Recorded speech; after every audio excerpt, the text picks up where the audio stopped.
Before change happens around us, it must begin within us. It is easy to point fingers outward, much harder is to point inward, with discipline, with courage, and with humility. When a structure collapses, it is never from the top first. The weakness begins deep, inside the foundation, where no one looks until it's too late. Collapse does not begin with the loud noise of broken systems or the visible cracks in political structures. It begins in silence. It begins when foundational values are slowly abandoned, ignored, or traded for convenience. It begins when the principles that once held people together begin to feel like burdens instead of guides. A continent, like Europe, is not defined merely by its borders, economy, or institutions. It is defined by the values that shape its identity, by the shared moral compass that unites diverse nations under a common understanding. When those values are neglected, the unity weakens, trust erodes, and eventually, the collapse that was once unthinkable becomes inevitable. Throughout history, the fall of powerful empires was not due to sudden catastrophes, but rather a long process of internal decay. When corruption becomes normal, when truth becomes uncomfortable, when responsibility is avoided, the rot begins from the inside. And once a society grows numb to these shifts, once people begin to tolerate what they once opposed, collapse becomes not a surprise but a consequence. Germany, a country that once stood as a pillar of European stability, is a lesson in how decisions made over time, often with good intentions, can lead to unintended and irreversible outcomes when not grounded in firm values. Values such as discipline, integrity, personal responsibility, and resilience are not abstract ideas. They are tools for survival. When leadership forgets that these values must be lived, not just spoken, then policies become hollow and systems become vulnerable. When citizens forget that their responsibility does not end at casting a vote, but continues through active participation in their communities, then democracy itself begins to weaken. Europe has celebrated freedom, but in the process, has it lost the discipline to maintain that freedom? Has it forgotten that freedom without structure becomes chaos? Germany's recent choices in areas such as energy dependence, immigration policies, and cultural integration were not failures in strategy alone. They were reflections of a deeper issue, a shift away from long-term responsibility toward short-term comfort. The decision to rely heavily on foreign energy sources, despite the warning signs, was not merely economic. It revealed a lack of strategic foresight and an over-reliance on idealism. The well-intentioned open-door immigration policy, which emphasized humanitarianism, was not balanced with the value of preparedness and sustainability. And when discussions became taboo, when disagreement was labeled as hate, a core value, freedom of thought, was quietly pushed aside. Values are not supposed to make life easier, they are supposed to make us stronger. Just like in martial arts, discipline does not exist to punish us. It exists to prepare us. Without discipline, the body becomes weak. Without moral discipline, a nation does the same. When we look at the rise in polarization, cultural fragmentation, and disillusionment among youth in Europe, it becomes clear that the issue is not just about policies. It's about the erosion of shared purpose, the disappearance of common direction. When people no longer agree on what is right, they cannot build a future together. Collapse does not come from enemies at the border. It comes when the people inside stop believing in the system, and worse, when they stop believing in themselves. Europe's strength must come from the character of its people, not from the complexity of its systems. The character of a nation is built in families, in schools, in daily actions. If integrity, accountability, and truth are not taught and demanded at these levels, how can we expect to find them at the highest levels of power? What we tolerate today becomes our standard tomorrow. If we tolerate apathy, we teach the next generation that their voice does not matter. If we tolerate dishonesty in leadership, we teach them that truth is negotiable. If we tolerate division and call it diversity, we teach them that unity is no longer necessary. These lessons are not neutral, they are destructive. Collapse begins when we stop defending what matters most, not with weapons, but with silence. Europe cannot be saved by economic growth alone. Prosperity without principles is like a house with no foundation. Eventually, it cannot hold the weight of what it tries to support.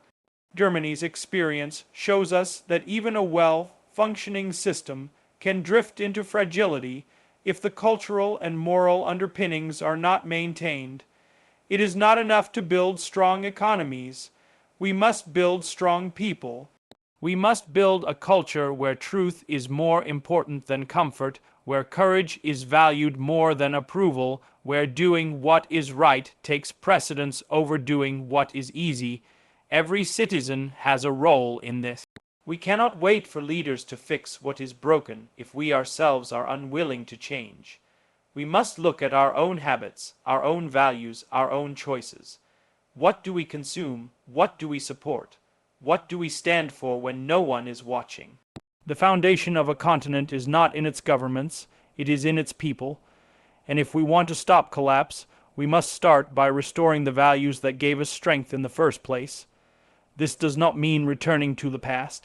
It means learning from it. It means recognizing that progress is not measured by how far we've moved forward, but by how aligned we remain to what truly matters. The solution is not more innovation alone. It is the integration of timeless values with modern action. A wise society does not abandon its roots. It grows from them. Collapse, therefore, is not a fate we are doomed to accept.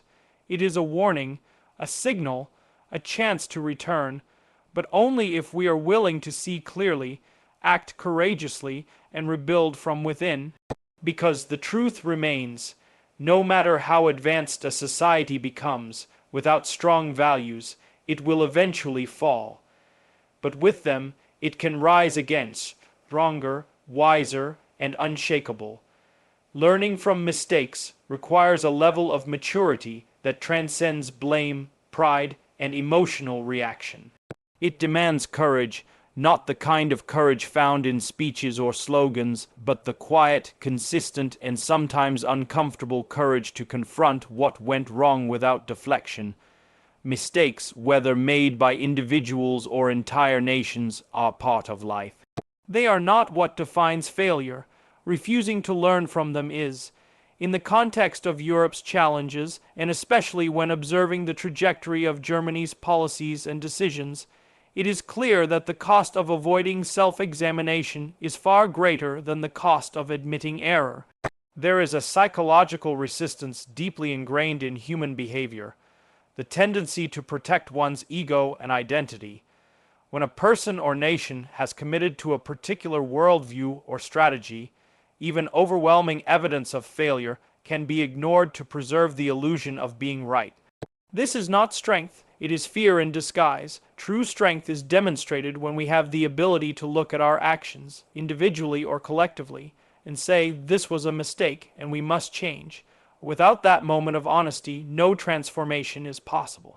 Germany, with its long history and immense influence in Europe, offers a powerful case study. Many of its recent decisions were made in good faith. However, intentions alone are never enough, outcomes matter.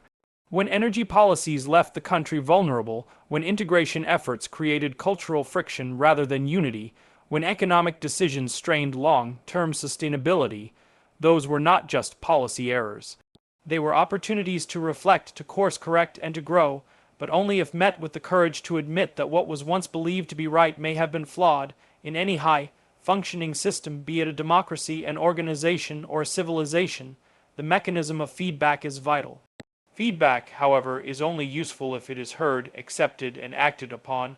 Europe, in many ways, has struggled with this process. The moment critique becomes taboo, the moment dissent is silenced or labeled as extremism, the entire learning process shuts down.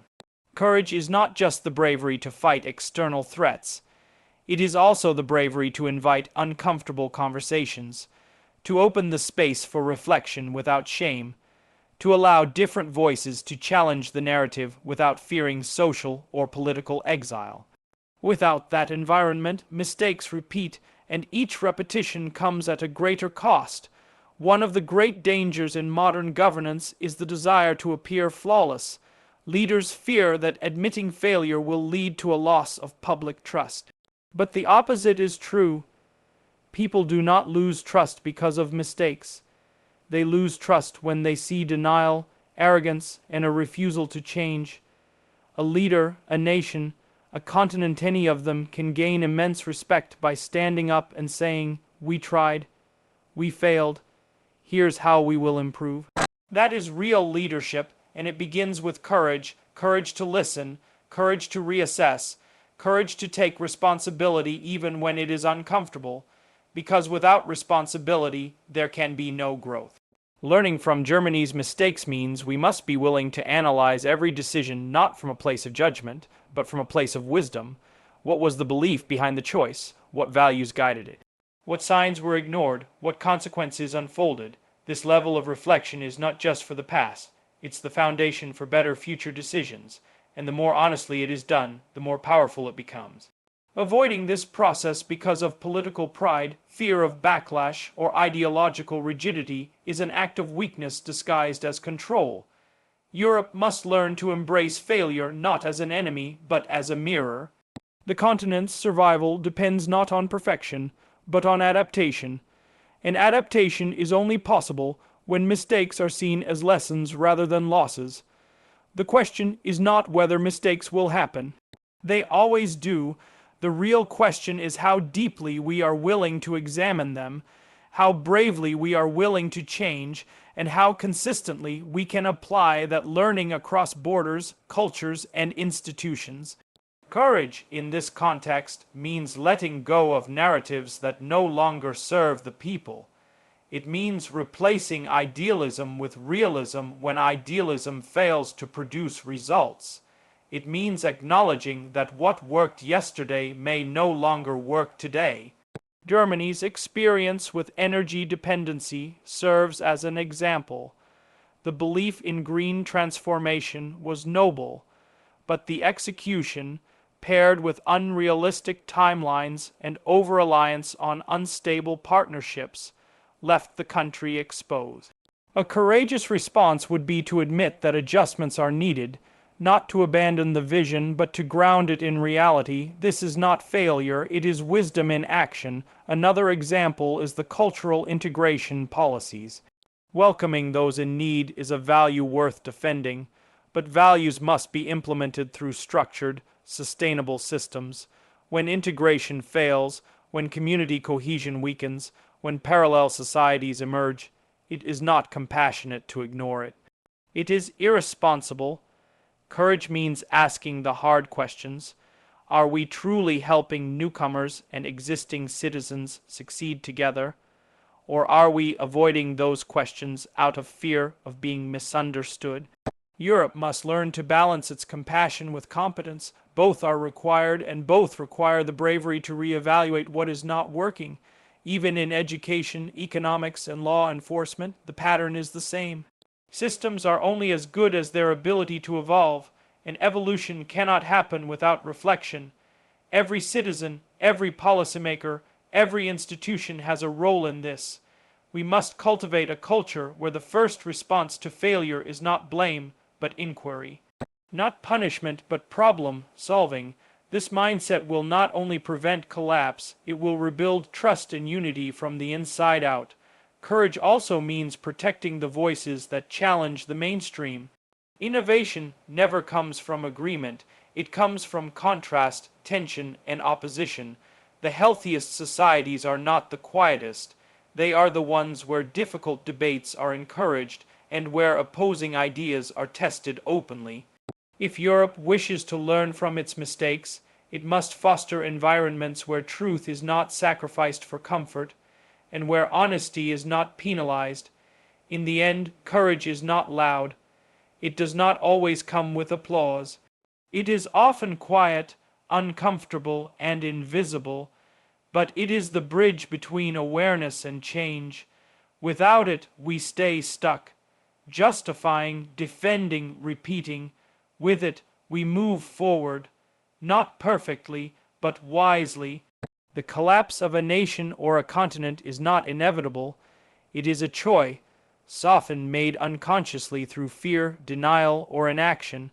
But so is recovery, so is resilience, and so is growth.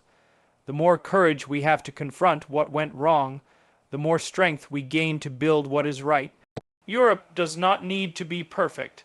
It needs to be brave. Germany's lessons, though costly, are invaluable if we choose to learn, and that choice is ours to make.